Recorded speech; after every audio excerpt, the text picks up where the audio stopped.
জুলাই অভ্যুত্থান সম্ভবত আমার জীবনে দেখা সবচেয়ে বড় ঘটনা।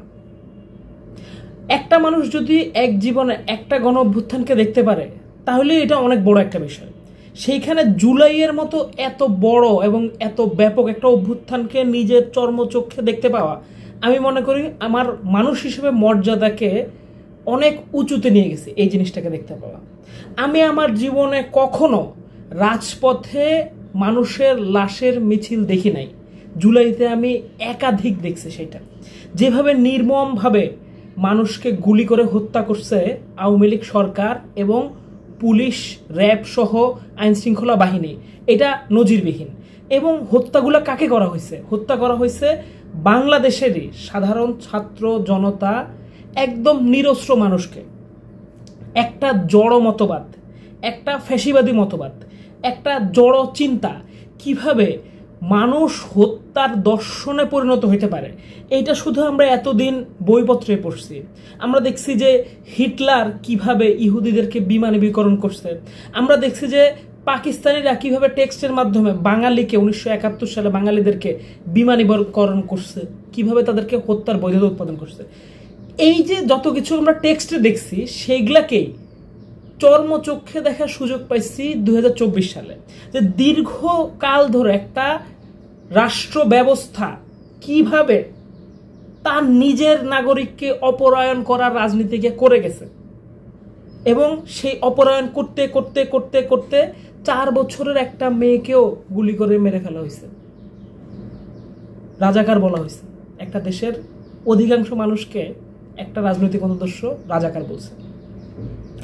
জুলাই অভ্যুত্থান ইটসেলফ, মানে শেখ হাসিনার পতন ইটসেলফ জুলাই অভ্যুত্থানের জন্য যথেষ্ট।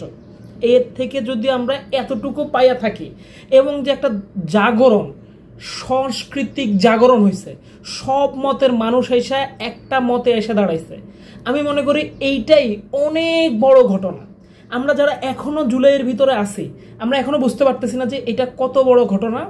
আমরা এটাকে বিগত সময়ের সাথে তুলনা করতেছি শুধু বারবার, কিন্তু সামনের 1 দশক 2 দশকে আমরা বুঝবো যে জুলাই আসলে কত বড় ঘটনা, কিভাবে সেটা শহর থেকে গ্রাম পর্যন্ত প্রত্যেকটা কর্নারে ছড়ায়া পড়ছে। এই চেতনা, এই কনসাসনেস, এই বোধগম্যতা, মানে কোনো ধরনের কোনো যোগাযোগ ছাড়া এই যে ফ্যাসিস্ট ব্যবস্থাকে উৎখাত করতে হবে, সব মহলের সব মানুষ এইটাকে বুঝতে পারছে।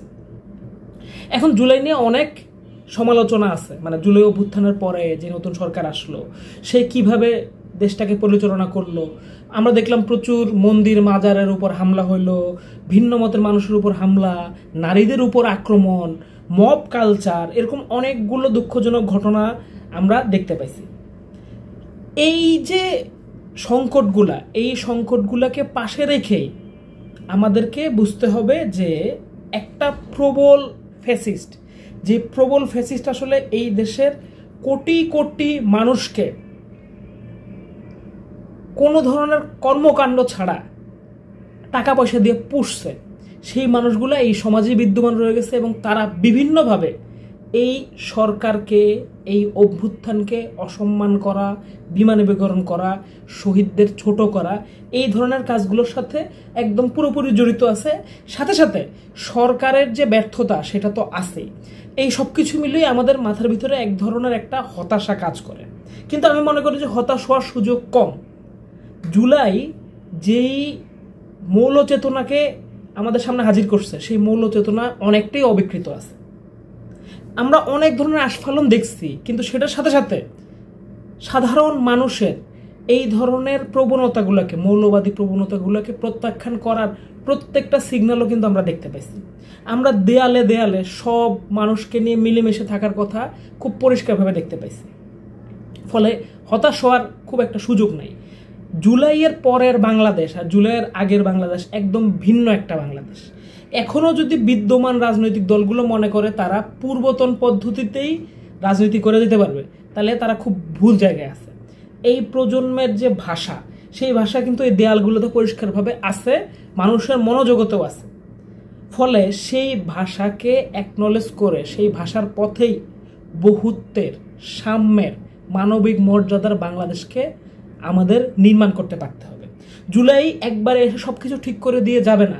পৃথিবীতে ওয়ান্ডারল্যান্ড বা স্বর্গরাজ্য বলে কোনো কিছু নাই, সবখানেই কেওয়াস আছে।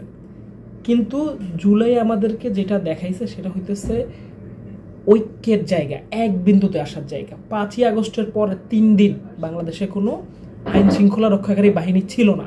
তারপরেও যেভাবে মানুষ সমাজ হিসাবে দেশটাকে ধরে রাখছে, এইটাই আমাদেরকে আশা জাগায় যে মানুষ দায়িত্ব নিলে সাম্যের রাষ্ট্রটাই প্রতিষ্ঠা করবে। জুলাইয়ের চেতনা অমর হোক।